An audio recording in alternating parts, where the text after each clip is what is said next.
Hadis juga memperkenalkan banyak kematian. An-naumu akhul maut. Tidur itu saudaranya mati. Jadi kalau kita tidur itu sebetulnya mati.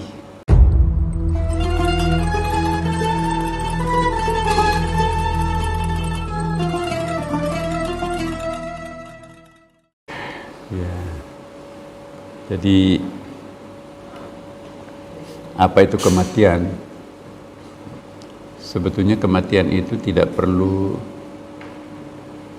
mestinya tidak perlu diresahkan, karena kematian itu juga definisinya pun juga relatif.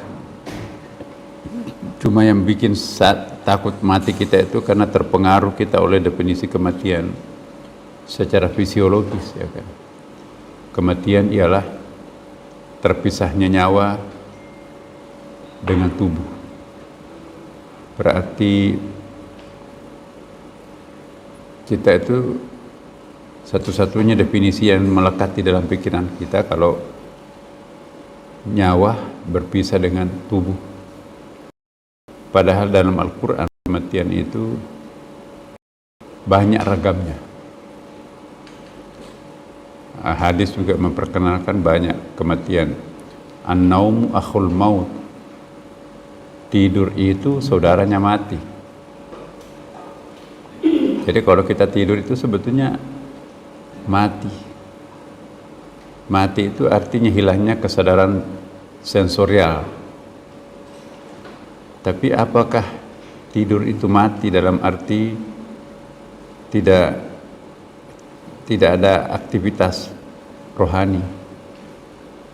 Ternyata rohani kita itu tidak pernah tidak aktif. Kalau kita tidur masih sering bermimpi, ya, masih sering keringatan karena dikejar anjing. Dan tidur itu juga mati. Maka itu doanya kan, alhamdulillahilladzi ahyana ba'da ma amatana wa ilaihi nusyur. Ya, segala puji bagi Allah setelah mematikan aku. Jadi kalau kita tidur itu mati.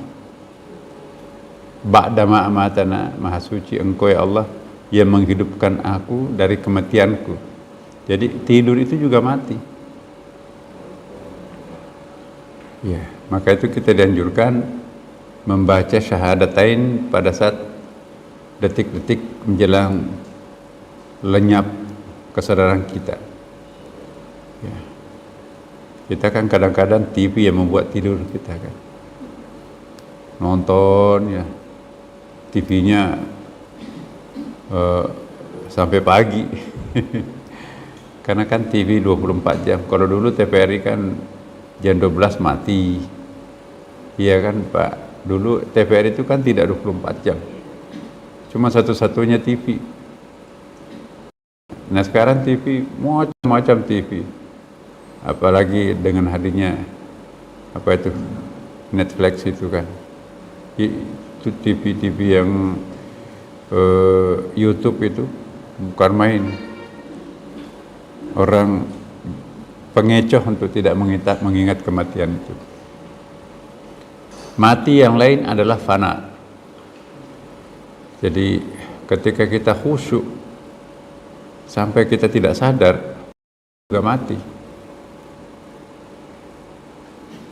Jadi kita kembalikan roh kita kepada Allah. Itulah yang disebut innalillahi wa inna ilaihi raji'un sebetulnya. Ketika mampu kita mengembalikan roh kita dari Allah, kembalikan kepadanya, kita kembali sujud sehening-heningnya sampai kita itu kadang-kadang hilang dalam sujud. Nah itu mati juga itu. Ada orang yang sampai ini ada di, saya lupa namanya itu, yang ngantar saya itu Pak Puadi almarhum.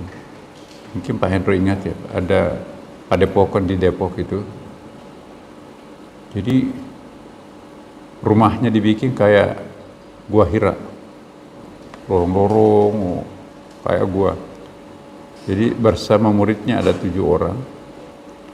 1 minggu tidur di dalam gua itu, nggak makan, nggak salat, nggak buang air.